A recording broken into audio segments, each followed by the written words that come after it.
మనం తెలుగు మీడియం చదువుతున్న వాళ్ళకి మ్యాథ్స్ గణితంలో ఉంటుంది ఆరోహణం అవరోహణం అని. ఆరోహణం అంటే పైకి వెళ్ళడం, అవరోహణం అంటే కిందికి దిగడం. అనంతమైన భగవంతుడు, మనకు అతీతుడుగా ఉన్న భగవంతుడు మన స్థాయికి దిగిపోవడమే అవతారము. అవతారం అంటే క్రిందికి దిగిపోవడం, మన స్థాయికి రావడం. భగవంతుడిని భగవంతుడిలాగే ప్రత్యక్షంగా సాక్షాత్కరించుకుంటే చూస్తే మనం తట్టుకోలేం, అరాయించుకోలేం. The finite can never contain the infinite. ఒక 100 కేజీల వడ్ల బస్తాలో 200 కేజీల వడ్లు పోసి కుక్కితే అది పిగిలిపోతుంది. అనంతమైన దేవుణ్ణి పరిమితమైన మానవుడు అరాయించుకోలేడు. కాబట్టి దేవుడు సాక్షాత్తు ప్రత్యక్షించుకోకుండా ఆయన మానవ స్థాయిలో, మానవ ఆకారంలో, మానవ రూపంలో మనకు దర్శనమిచ్చాడు. అదే అవతారం అంటే. అందుకనే ఈరోజు మనము ఒక ఆలోచన చెయ్యాలి. అవతారానికి అద్భుతమైన ప్రతీకగా నిలిచినటువంటి ఆ క్రిస్మస్ మనం ఆలోచిస్తున్నప్పుడు ఈ సందర్భాన్ని పురస్కరించుకొని ఎందుకు భగవంతుడు అవతరిస్తాడు, అసలు ఎందుకు భగవంతుడు రావాలి, ఏం భగవంతుడు రాకుండా సమస్యను పరిష్కరించలేడా, ఏం భగవంతుడు రాకుండా మనతో కనెక్ట్ అవ్వలేడా? మనం ఎక్కడో ఉన్న చంద్రమండలంలో ఉన్న వాళ్ళని, అంగారకుల్లో ఉన్న వాళ్ళని కనెక్ట్ అవుతున్నాం కదా, మరి భగవంతుడు మనతో కనెక్ట్ అవ్వలేడా? లేకపోతే ఒక అంబికా దర్బార్బత్ వెలిగిస్తే మనం భగవంతునికి భక్తునికి అనుసంధానమైంది, కనెక్షన్ జరిగిపోదా? ఎందుకు భగవంతుడు దిగి రావాలి అని మనం ఈ రోజున ఆలోచన చేయాలి. మొదటి విషయం, భగవంతుడు తన్ను తాను పరిచయం చేసుకోకపోతే మనకి అర్థం కాడు. భగవద్ జ్ఞానము మనకి దొరకదు. షష్ఠి పూర్తి చేసుకున్నటువంటి భార్యాభర్తల్ని మీరు అడగండి, ఇంటర్వ్యూ చేయండి. మీటింగ్ అయిన తర్వాత మీకు ఎవరైనా తెలిస్తే ఏమడుగుతారంటే, నీ భార్య నీకు అర్థమైందా అని అడగండి. ఏం చెప్తాడో చూడండి. నిజాయితీ పరుడైతే, లేదు బాబు అర్థం కావట్లేదు, అది అర్థం కాకే తలకాయ వాసిపోయిందంటాడు. చాలాసార్లు భార్య అలిగి కూర్చుంటే భర్త అడుగుతుంటాడు, ఏమైందే అని. ఆమె చెప్పదు. అది కూడా కనుక్కోలేవా, ఇంతకాలం కాపురం చేసావు అన్నట్టుగా చూస్తుంది నిన్ను. చాలాసార్లు భార్య మనసులో ఏముందో మీకు తెలియదు. పాపం కొత్తగా పెళ్ళైన వాడు సాఫ్ట్వేర్ ఇంజనీరు, పాపం అతనికి ఏం తెలియదు. ఏది కావాలన్నా గూగుల్ తల్లిని అడుగుతాడు. గూగుల్ తల్లిని అడిగాడట, పెళ్ళయింది, భార్యని ఎలా హ్యాండిల్ చేయాలో అర్థం కావట్లేదు అని.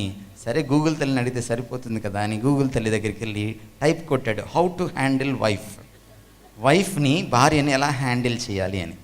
సాధారణంగా గూగుల్ తల్లి పేజీలు పుంకాలుగా ఇస్తుందన్నమాట, ఏదైనా టైప్ కొట్టి ఎంటర్ కొడితే. కానీ ఈసారి పేజీలు రాలా, తెల్ల కాగితం వచ్చింది.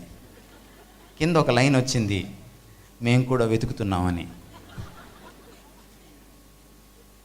ఆలోచించండి విఘ్నులైన మీరు. భార్య మనసులో ఏముందో తెలుసుకోలేని మీరు, మనం జీవిత భాగస్వామి ఏంటో కూడా తెలుసుకోలేని మనం భగవంతుని ఎప్పటికీ తెలుసుకోవాలి చెప్పండి నాకు? భగవంతుడే పరిచయం చేసుకోవాలి. భగవంతుడే దిగి వచ్చి నేను ఫలానా అని చెప్పాలి. అప్పటిదాకా భగవంతుడిని మనం తెలుసుకోలేం. భగవంతుడు ఈ లోకానికి వచ్చినప్పుడు తానెవరో తాను మాత్రమే సరిగా పరిచయం చేసుకోగలుగుతాడు. మనకి గురుతత్వంలో ఏముందంటే, గురువు భగవంతుణ్ణి పరిచయం చేస్తాడు. నాకు చేత కాదు, నేను సామాన్యుణ్ణి, కాబట్టి ఒక గొప్పవాడు రావాలి, ఓ మహానుభావుడు రావాలి, నాకు భగవంతుడికి మధ్య ఒక మధ్యవర్తిగా ఉండాలి, ఆ గురువు గారైతే నన్ను పరిచయం చేస్తారన్న ఒక ఆలోచన మన దేశంలో ఉంది.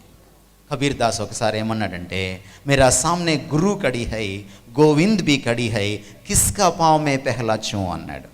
నా ముందు గురువుగారు నించున్నారు, గోవిందుడు భగవంతుడు కూడా నించున్నాడు, ఎవరి పాదాలు నేను ముందు పట్టుకోవాలి? కబీర్ దాసే ఆ ప్రశ్నకి జవాబు చెప్పుకున్నాడు. ఏమన్నాడంటే, గురువుగారే దేవుణ్ణి నాకు పరిచయం చేశాడు కాబట్టి గురువుగారి పాదాలు నేను ముందు పట్టుకుంటాను అని అన్నాడు. బాగానే ఉంది. ప్రశ్న ఏమిటంటే, అనంతమైన దేవుణ్ణి పరిమితమైన గురువుగారు మరొక పరిమితమైన శిష్యుడికి ఏమని పరిచయం చేస్తాడు? పరిపూర్ణంగా పరిచయం చేయలేడు. గురువు అక్కడే విఫలమైపోతాడు. అందుకని యేసుక్రీస్తు వారు ఏమన్నారంటే, ఈ లోకానికి వచ్చినప్పుడు, గురువులని పిలవబడకండి, నేనొక్కడిని గురువుని అని చెప్పాడు. దేవుడే మానవుడైనప్పుడు ఆ దేవుడు మనకు, లేకపోతే దైవ మానవుడు మనకు గురువుగా ఉంటే అప్పుడు దేవుడు ఎవరో మనకు అర్థమవుతుంది.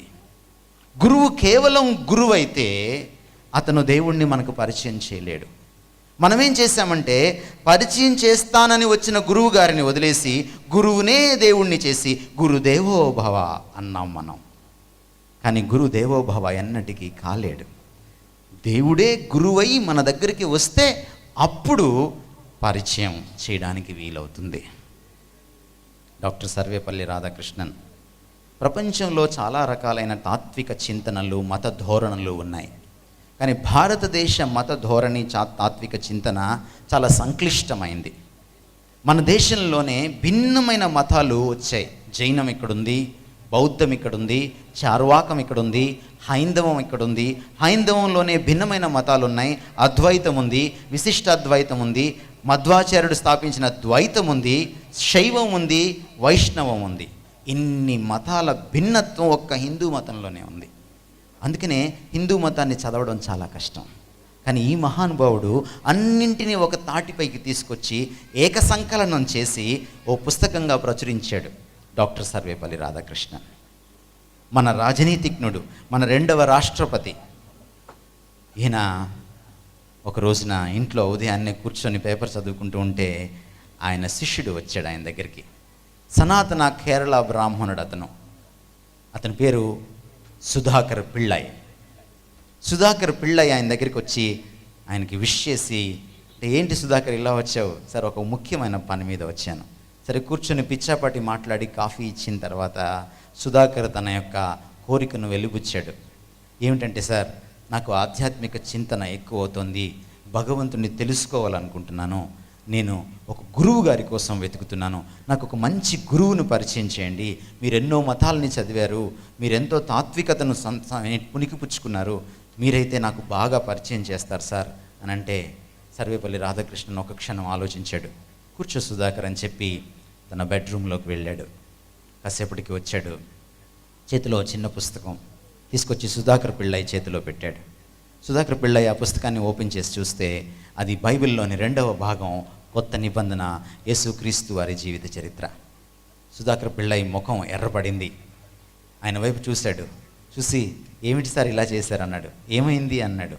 మీరేదో గొప్ప గురువును పరిచయం చేస్తారని నేను వస్తే, మీరు నాకు చాలా గొప్ప గురువు గారు అయితే మీరు ఏమిటి సార్ ఇలా చేశారన్నాడు. ఎందుకు ఇలా చేశాను అనుకుంటున్నావు? ఏమైంది? ఈ నిమ్న జాతి దేవుడిని నాకెందుకు సార్ అని అన్నాడు.